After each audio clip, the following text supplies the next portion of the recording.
Ketika alam ini ada guncangan ini kan, kita jangan seakan-akan menjadi pahlawan kesiangan gitu loh. Wah, ingin menghentikan alam. Nah, kita yang nggak kuat nanti. Lah, makanya kuncinya itu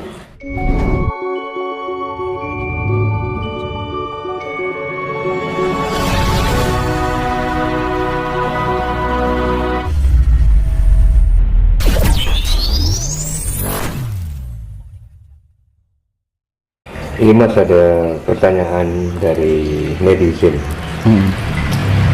Pencetus ajaran Hasta Brata, kapan lahirnya? Ditujukan untuk orang awam atau khusus pemimpin? Apakah dalam ajaran agama Islam, Kristen, Hindu, dan lain-lain substansi Hasta Brata juga ada? Hasta itulah ya pernah saya jelaskan dulu. Hasta adalah 8, Brata adalah laku, ya kan? Dari 8 pergerakan aktivitas dari 8 elemen semesta, ya kan? Di dunia, di bumi ini ada kehidupan kan karena ada 8 elemen semesta, yaitu Surya, Condro, Angkasa, Surya, Condro, Kartika, ya kan? Maruta, Samudra, Dahana, karo tanah kan ya toh. Jadi bahasa Indonesianya Surya, angkasa, Surya, Chandra, bintang. Chandra itu bulan, bintang, ya kan, air, api, angin, tanah. Nah, bumi ini ada kehidupan kan karena ada itu tuh Mas. Nggak kayak, makanya di planet lain kan nggak ada, di sana nggak ada air, nggak kayak di bumi ini. Makanya tercipta kehidupan karena ada Hasta Brata. Hasta 8 Brata adalah pergerakan aktivitas. Karena ada pergerakan dari 8 elemen semesta itu, maka terciptalah kehidupan. Dan itu bisa diterapkan di dalam diri kita karena kita bagian dari mikro dari bumi ini. Ya kan? Kita sama bumi itu sama, cuman kita wujudnya beda dan kita lebih kecil kan gitu. Iya.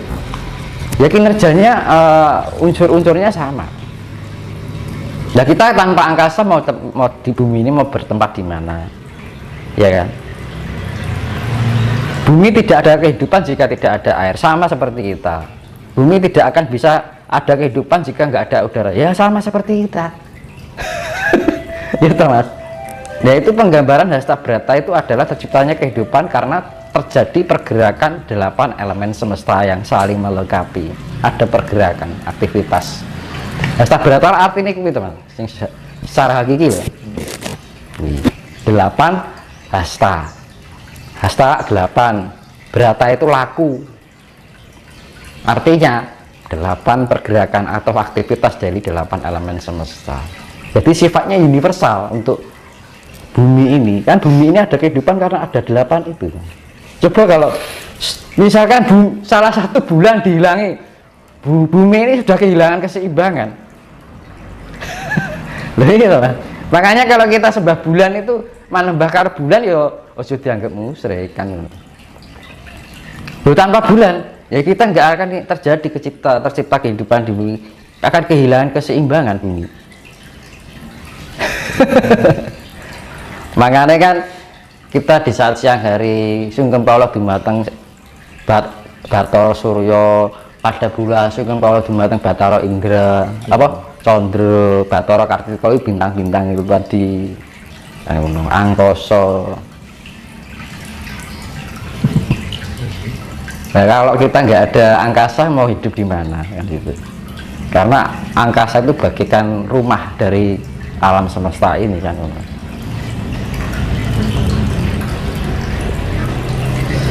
Bolehkah kita dibantu orang lain untuk membuka mata ketiga, Mas? Karena ada yang mengatakan tidak boleh dipaksa, karena kalau dipaksa akan berakibat fatal. Bagaimana pandangan Mas? Ya harus jangan instan. Itu. Jadi membukanya itu dalam arti kata gini, membantu istilahnya membuka celah gitu loh Mas. Biar mudah. Bukan berarti kita dibuka langsung blak gitu. Tetap melalui proses, tapi diberikan kemudahan itu loh Mas, artinya tetap melalui proses, cuman ibaratnya gini Mas, kita membuka pintu itu dibukakan gemboknya, nanti membukanya ya di kita sendiri, sama aja melalui proses, dan membukanya juga tidak gampang.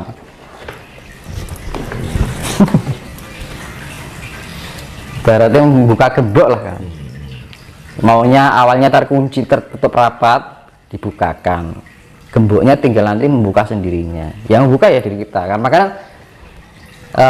manusia harus punya proses, harus berproses. Tanpa kita berproses, semua yang terjadi di alam ini semua karena proses ilmiah, jangan sifatnya yang instan. Makanya banyak orang yang gila gara-gara ada penyaluran ilmu lah ibaratnya kan. Karena apa? Antara fisik dan non fisik itu tidak ada keselarasan, fisiknya tidak tahan, akhirnya apa? Saraf yang tidak bisa menahan, akhirnya apa? Ada saraf yang mengalami ketegangan, akhirnya ada bagian saraf yang putus lah ibaratnya, tidak kuat menerima, karena di dalam tubuh ini terdiri berbagai sel kan.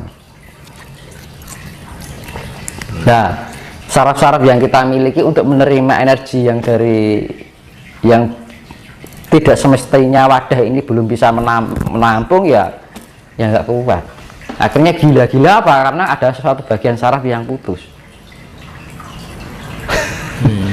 Konsep Mas. Bagi kita orang awam Mas, apakah ada treatment khusus agar mata ketiga itu bisa terbuka? Itu pengambilan kita penyaluran energi. Jadi kita disalurkan energi, misalkan kita sudah laku banyak ini, kita ciprati energi kita, membuka kuncinya seperti itu, nanti akan bekerja dengan sendirinya. Jadi kita sodakoh lah, istilah kita berbagi energi. Nah itu untuk nanti mempermudah orang itu dalam membangkitkan spiritnya, mempermudah loh, bukan berarti kita membuka loh. Kalau kita tiba-tiba membuka ya efek nanti fisiknya nggak kuat kan, berkait karena ya Pak, kenapa harus kita melalui proses biar kita bisa tahu perkembangan diri kita, dari mental kita ya kan, dari pola pikir kita, pola rasa kita. Kalau makanya kan untuk pencapaian tingkat spiritual atau energi yang masuk di dalam diri kita secara itu harus ada keselarasan antara fisik dan non fisik. Karena apa? Ketika fisik dan non fisik ini tidak selaras, efeknya kayak pusing, emosionalnya tidak terkendali. Makanya ketika orang yang dititisi ibaratnya ini, misalkan ada zaman dari leluhur, ketika ada pusing-pusing, emosional tidak terkendali, ya kita butuh penyelarasan. Penyelarasannya apa? Kita dengan keheningan, perenungan, meditasi, pengolahan diri kita, sering-sering menganalisa apa yang kita pikirkan. Nah, itu melalui proses itu masih diterpa dalam kehidupan secara kehidupan nyata, kayak kehidupan cinta, kehidupan keluarga, kehidupan pokoknya yang berkaitan dengan lingkup kehidupan kita. Itu diterpa nanti, diuji keikhlasannya, diuji kesabarannya. Kita harus bisa menahan itu kan gitu. Makanya alam ini vibrasinya sekarang kan lagi kenceng-kencengnya ini. Ya alam ini jangan dilawan, tapi kita diselaraskan. Misalkan gini, ketika alam ini ada guncangan ini kan, kita jangan seakan-akan menjadi pahlawan kesiangan gitu loh. Wah, ingin menghentikan alam. Nah, kita yang nggak kuat nanti. Misalkan kita ke pantai ini, seolah-olah kita ingin menghentikan biar nggak ada tsunami kan. Ya, jangan. Kalau nggak kuat dia yang kena. Tapi yang kita perlu lakukan adalah kita penyelarasan. Oh, alam ini vibrasinya sedang begini, saya harus begini. Karena apa? Alam itu ya juga bagian dari kita bagian dari terkecil dari alam. Harus ada keselarasan. Ketika vibrasi alam semesta ini ya kita harus mengikuti aja. Kalau akan terjadi bencana ya biarkan, biar alam yang bekerja. Karena apa? Alam begini juga ulah manusia kok. Kan gitu kan. Ya karena alam juga ingin berproses. Manusia jangan egois, ingin menangnya sendiri, pengennya selamat terus kepenak terus kan gitu. Alam ini juga ingin memperbaiki diri, ingin berproses, memperproses pada kemurnian. Lah gitu. Lah karena keinginannya manusia itu ingin baik-baik saja kan. Tapi dia tidak menyadari bahwa perilakunya merugikan alam.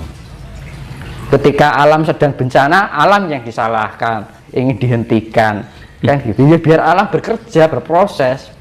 Kenapa kalau kita membiarkan alam untuk bekerja itu dalam arti alam itu juga memperbaiki hidup kita juga sebenarnya. Gitu Mas.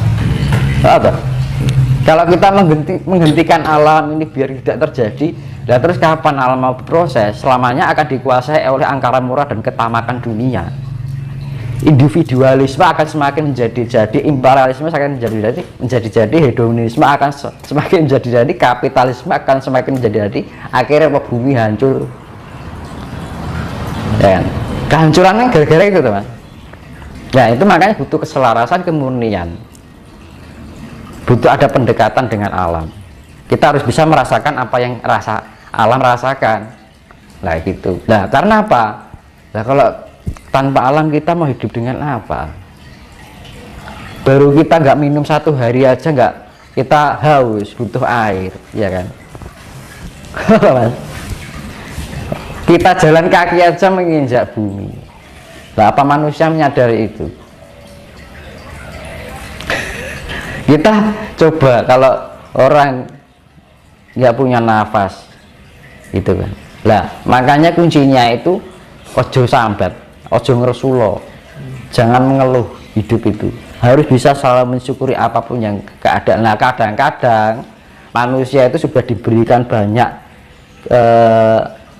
istilahnya keuntungan atau suatu rezeki lah dibilang, itu aja masih sambat ini itu, misalkan usahanya macet, ya kan, sambat, padahal dia masih bisa makan, masih bisa minum.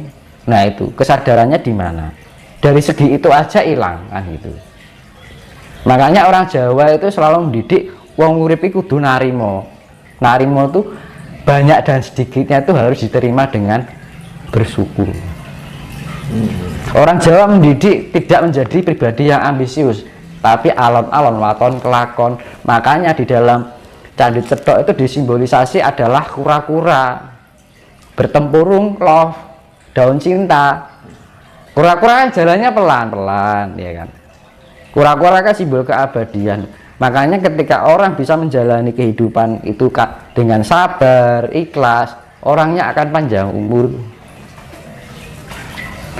Nah terus terumpuk tempurungnya berbentuk cinta. Dimanapun berada kita berada, cinta itu adalah rumah kita yang selalu kita bawa. Nah tempurung kura-kura itu, kura-kura kalau ada bahaya dia berlindung pada tempurungnya. Nah kita berlindung dengan kasih itu tadi. Manakala kita bisa menerapkan kehidupan di dalam kasih ini, Tuhan akan melindungi kita, alam pun juga. Orang kalau mempunyai kepribadian asih, dia nggak akan mempunyai musuh. Dilalah itu Mas. Di mana-mana selalu dihargai, disegani lah ibaratnya kan gitu. Terus gini Mas, apa sih keistimewaan jika seseorang sudah terbuka mata ketiga? Ya kita lebih mengetahui gelaring jagat Mas. Kita lebih memahami dari esensi dari alam semesta ini. Oh alam itu begini, oh prosesnya begini.